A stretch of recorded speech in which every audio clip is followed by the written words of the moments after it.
మైసూరులో జరుగుతున్న Indian science Congress సదస్సును ప్రత్యక్ష ప్రసారం ద్వారా చూద్దాం.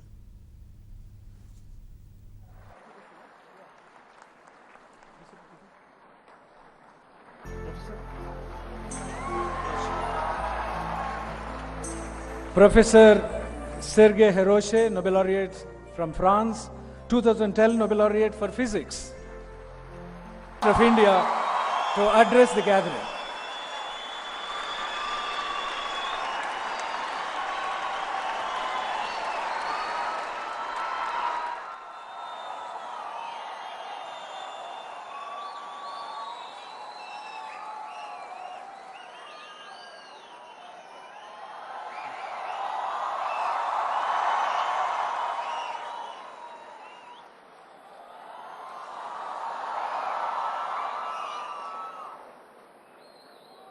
Governor of Karnataka, Sri Vajubhai Vala, Chief Minister of Karnataka, Sri Siddaramaiah ji, my cabinet colleagues, Dr. Harshvardhan and Sri Y.S. Chaudhary, Bharat Ratna, Professor C.N.R. Rao, Professor A.K. Saxena, Professor K.S. Rangappa, Nobel laureates and field medalists, distinguished scientists and delegates. It is a great pleasure to begin the year in the company of leaders of science and technology from India and the world. For our confidence about the future of India comes from our faith in you. It is a huge honor and privilege to address the 103rd Science Congress in the centenary year of the University of Mysore.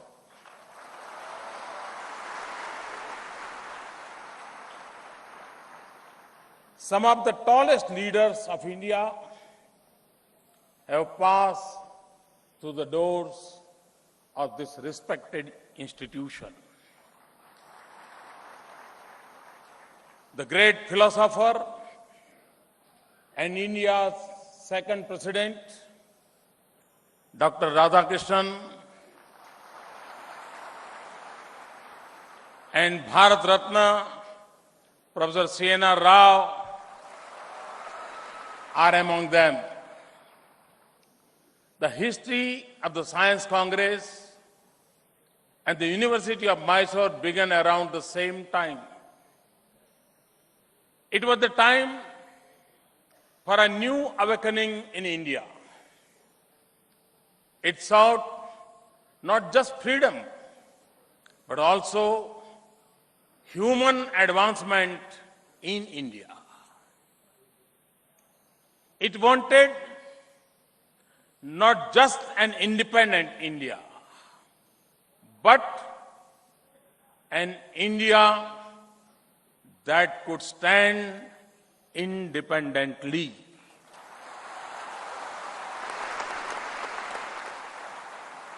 On the strength of its human resources, scientific capabilities, and industrial development.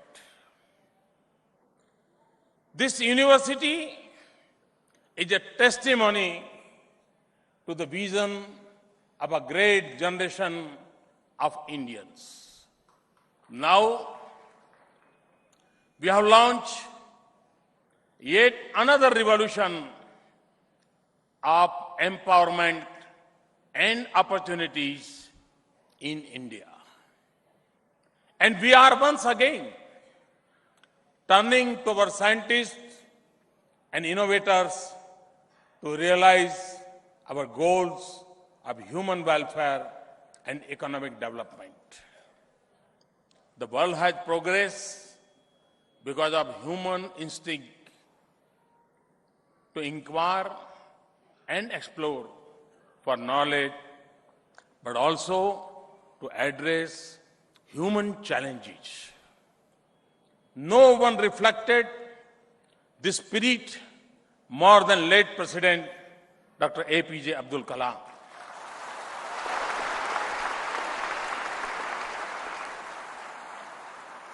He was alive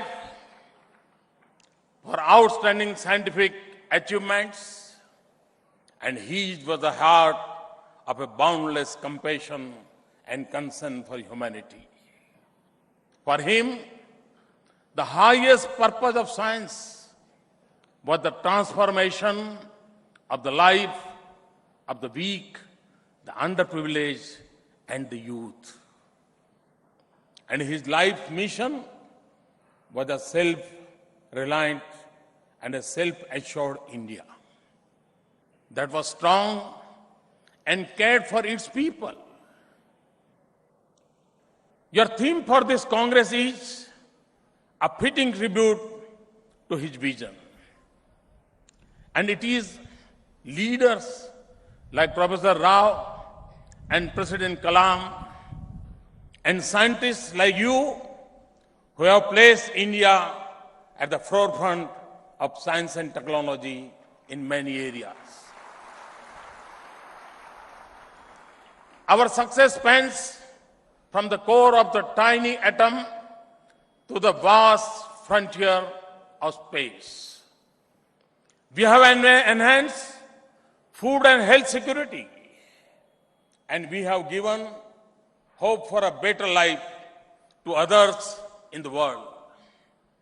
As we increase the level of our ambition for our people, we will also have to increase the scale of our efforts. So for me, good governance is not just about policy and decision making, transparency and accountability. It is also about integrating science and technology into the choices we make and the strategies we pursue. Our digital networks are expanding the quality and reach of public services and social benefits for the poor. And in the first ever National Space Conference, we identified 170 applications that touch almost every aspect of governance, development, and conservation. We are launching Startup India that will encourage innovation and enterprise. We are creating technology incubators in academic institutions and have asked for a framework of scientific audit for scientific departments and institutions in the government.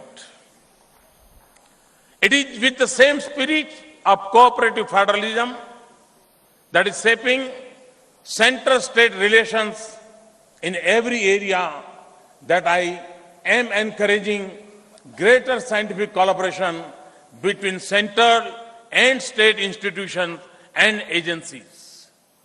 We will also try to increase the level of resources for science and deploy them in accordance with our strategic priorities.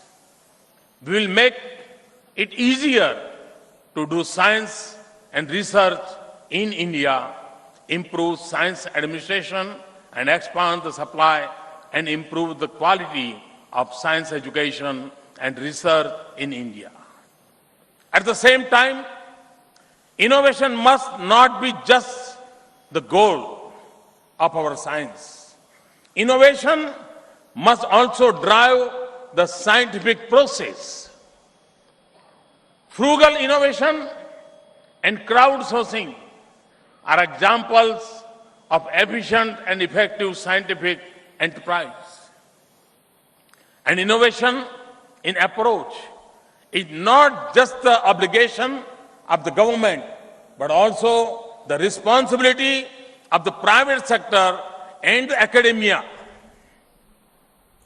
In a world of resource constraint and competing claims, we have to be smart in our defining our priorities. And it is especially important in India, where challenges are many and the scale is enormous, from health and hunger to energy and economy. Distinguished delegates, today I wanted to speak to you about one of the biggest challenges of the world and one that dominated global attention last year. To define a path to a more prosperous future for our world and a more sustainable future for our planet. In 2015, the world took two historic steps. Last September, the United Nations adopted the Development Agenda for 2030. It places elimination of poverty by the end of 2030 and economic development at the top of our priorities, but with equal emphasis on sustainability of our environment and our habitats. And last November, in Paris, the world came together to craft a historic agreement to change the course of our planet. But we achieved something else that is equally important. We succeeded in bringing innovation and technology to the heart of the climate change discourse. We were consistent in our message that it is not enough to speak of targets and restraints. It is essential to find solutions that help us transition easily to a future of clean energy. I also said in Paris that innovation is important not just for combating climate change, but also for climate justice. For the developed world must leave enough of the lethal carbon space left for developing countries to grow. For this, we need research and innovation to make clean energy technology available, accessible, and affordable for all. At Paris, President Hollande, President Obama, I joined a number of global leaders for an innovation summit. We pledged to double national investments in innovation and build a global partnership that combines the responsibility of governments with the innovative capacity of the private sector. I also suggested an international network of 30-40 universities and labs focusing for next 10 years on transforming the way we produce, distribute, and consume energy. We will also pursue this in G20. We need innovation to make renewable energy much cheaper, more reliable, and easier to connect to transmission grids. This is especially critical for India to achieve our target of adding 175 gigawatts of renewable generation by 2022. We must also make fossil fuel like coal cleaner and more efficient. And we should tap newer sources of renewable energy, from ocean waves to geothermal energy, at a time when energy sources that fuel the industrial age have put our planet in peril. And as the developing world now seeks to lift billions of people into prosperity, the world must turn to sun to power our future. So at Paris, India launched an international solar alliance to forge a partnership between solar-rich countries. We need science and technology not just to make clean energy an integral part of our existence, but also to combat the impact of climate change on our lives. We have to develop climate-resilient agriculture. We must understand the impact of climate change on our weather, biodiversity, glaciers, and oceans, and how to adjust to them. We must strengthen our ability to forecast natural disasters. Distinguished delegates, we must also address the rising challenges of rapid urbanization. This will be critical for a sustainable world. For the first time in the human history, we are in an urban century. By the middle of this century, 2/3 of the world's population will live in cities. A little less than 3 billion people will join the existing 3.5 billion urban dwellers, and 90% of the increase will come from developing countries. Many urban clusters in Asia will exceed the population of the mid-sized countries elsewhere in the world. More than 50% of India will be living in urban habitats by 2050.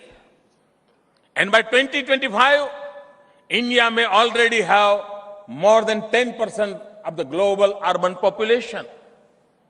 Studies suggest that nearly 40% of the global urban population lives in informal settlements or slums, where they face a range of health and nutritional challenges. Cities are the major engines of economic growth, employment opportunity, and prosperity. But cities account for more than 2/3 of global energy demand and result in up to 80% of global greenhouse gas emission. That is why I have placed so much emphasis on smart cities. It is not just about cities that are networked to become more efficient, safe, and better in delivery of services. It is also a vision of sustainable cities that are both locomotives of our economies and heavens of our healthy livings. We will need sound policies to achieve our goals, but we will rely on science and technology to provide creative solutions.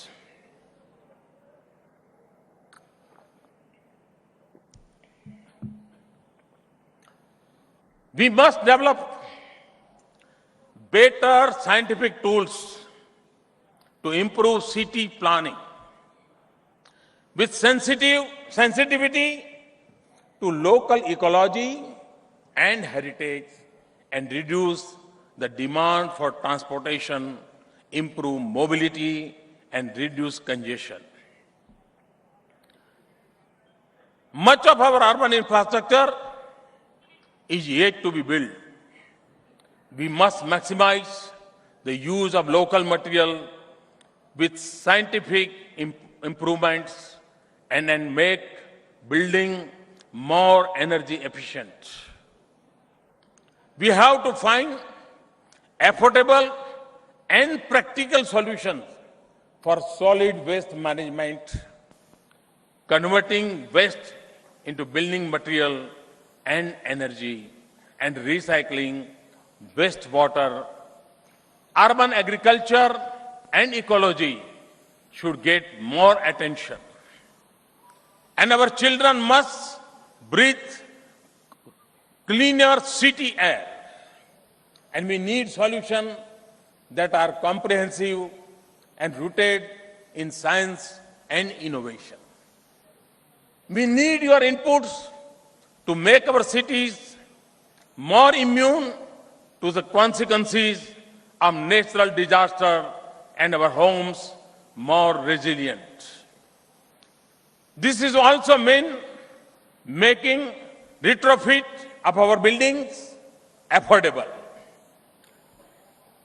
Distinguished delegates, a sustainable future for this planet will depend not only what we do on land, but also on how we treat our oceans.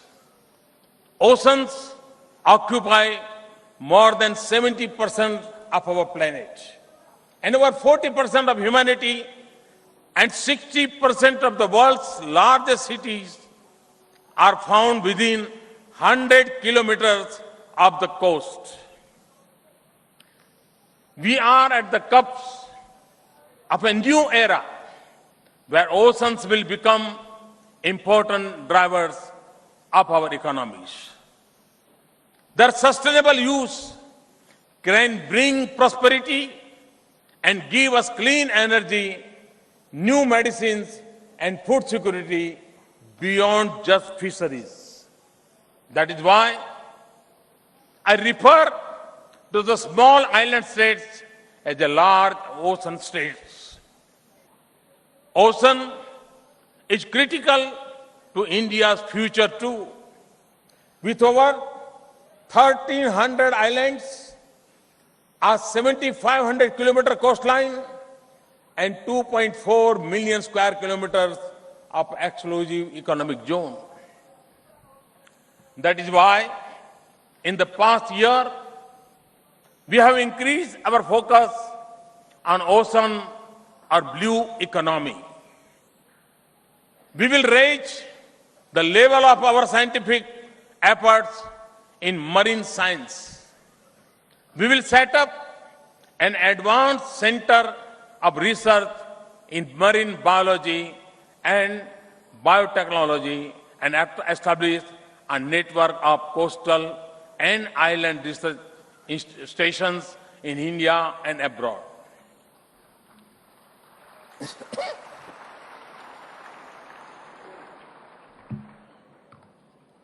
We have entered into agreements on marine science and ocean economy with several countries. We will also hold an international conference on ocean economy and Pacific Island countries in New Delhi in 2016. Distinguished delegates, rivers have played as important a role in human history as oceans. Civilizations have been nurtured by rivers, and rivers will remain critical for our future. So revival of rivers is an essential part of my commitment.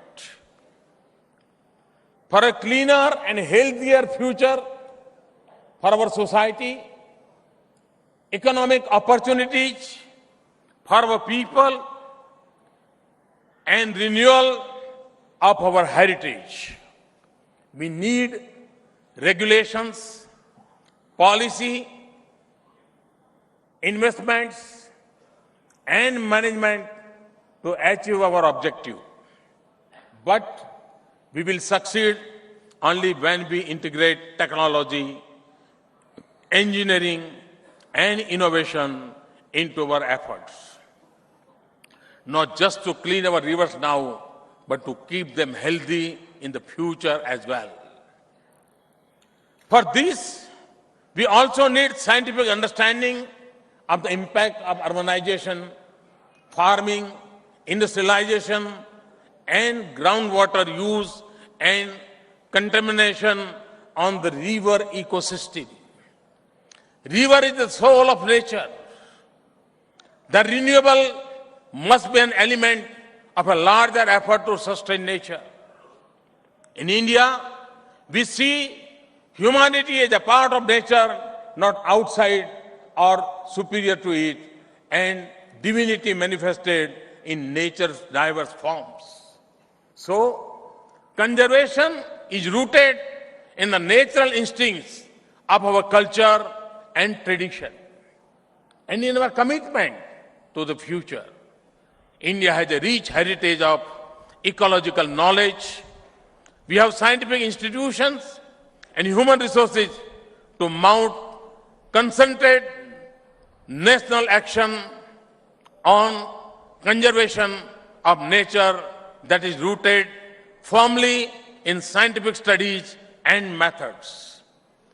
Distinguished delegates, and if we wish to restore the harmony between human and nature, we must also harness the full potential of traditional knowledge.